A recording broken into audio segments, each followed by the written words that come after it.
नमस्कार, मैं धनंजय। नूतन सदी के नवनीत श्री गुरु जी के कुछ अनछुए पन्ने, कुछ अनजाने पहलू आपके समक्ष रखने का मन है। संघ के द्वितीय सरसंघचालक श्री गुरु जी के कृतित्व एवं व्यक्तित्व पर आज हम चर्चा करने जा रहे हैं। सच और अफवाहों के बीच जारी मेरी अध्ययन यात्रा में कुछ पड़ाव ऐसे हैं जिसे साझा करना इस वक्त की एक ज़रूरत है, ताकि संघ के बारे में हमारी दृष्टि साफ हो सके। जीवन का पूरा ढर्रा ही बदल गया है। ऐसा नहीं है कि चुनौतियां आज ही आई हैं, चुनौतियां तो हर नई सदी को मिली हैं, पर उस सदी के पास परिमार्जन और परिष्कार की प्रतिरोधी शक्तियां मौजूद थीं, जिसे हम सामाजिक जीवन की एंटीबायोटिक पावर कहते हैं। दुर्भाग्य से इस सदी के पास विकृतियों और बीमारियों से लड़ने की आंतरिक शक्तियां कम हो गई हैं। प्रकृति के खिलाफ जीने की हमारी जिद ने हमें आज कहीं का नहीं छोड़ा है। संस्कृति अतीत जीवियों के आजीविका का आधार बन गई है। विकृति बुनियाद पर प्रगतिशीलता की बुलंद होती इमारतें हमारा मुंह चिढ़ा रही। पूरी मनुष्यता संकट में फंस गई है।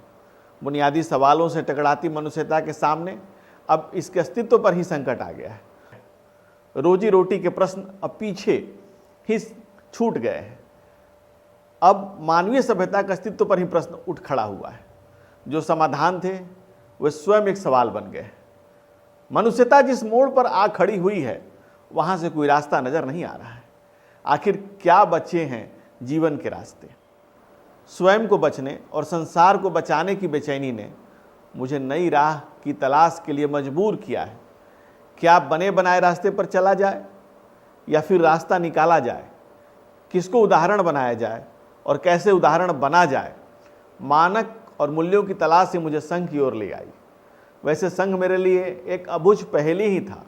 न कोई ठोस सिद्धांत, न ही कोई सिद्धांतकार। भाजपा की राजनीतिक संस्कृति और संघ की सांस्कृतिक राजनीति से भारत का भविष्य तय होगा। भविष्य का भारत कैसा होगा? बदलते वक्त के साथ भारत का कदम ताल कैसा होगा? क्या भारत सब कुछ झाड़ कर आगे बढ़ेगा? क्या भारत का अतीत मोह अर्थहीन और अनुत्पादक है?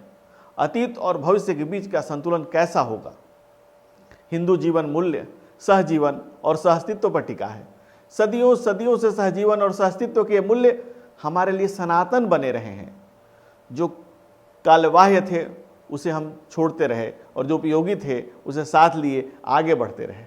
हम आगे तो बढ़ रहे हैं, पर साथ लेकर कुछ नहीं जा रहे। जो साथ दिख रहा है वो मार्केट मूल्य है, मानव मूल्य नहीं। भाव बाजार और बाजार भाव में हम उलझ कर रह गए हैं। जीवन में भाव का प्रभाव नहीं, अभाव है। प्रभाव और छवि तो निषेधात्मक शब्द ही होते हैं। अपनी छवि हो या समाज संस्कृति की, हम इसे बनाने में लगे रहते हैं। हम जानते हैं कि यह छवि बनती ही निगेटिव से।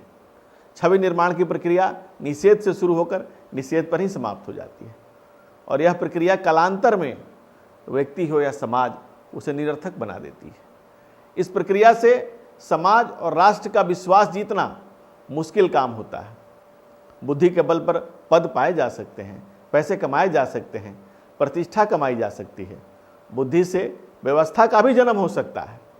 बुद्धि के बल पर हम बिल गेट्स और वॉलमार्ट हो सकते हैं, पर बुद्धि के बल पर देश और दुनिया के विश्वासी नायक और विनायक नहीं हो सकते। विश्वास का अर्जन भाव के तल पर होता है, बुद्धि के तल पर नहीं। बुद्धिवादी समाज ने दुनिया को बदसूरत बना दिया है। इससे उपजी बेतरतीब अराजकता से पूरी दुनिया आक्रांत हो चुकी है। वसुधा एक बाजार नहीं है, वसुधा एक परिवार है। वसुधा को बाजार बना देने का हश्र हम देख रहे हैं कि दुनिया किस तरह युद्धरत हो गई है। जियो और जीने दो के नारे को बाजार ने खारिज कर दिया है। हम जिएंगे पर जीने नहीं देंगे। ये मत्स्य न्याय का नया संसार है। विकास और अवसर के बनते टापू पर हतभागा मनुष्य कैसे टिका रहेगा और कब धकिया दिया जाएगा, यह कहना कठिन है। आज की इस कड़ी में इतना ही। अगली वीडियो में फिर मिलूंगा कुछ नए पन्नों और कुछ नई बातों के साथ। तब तक के लिए दीजिए इजाज़त। नमस्कार।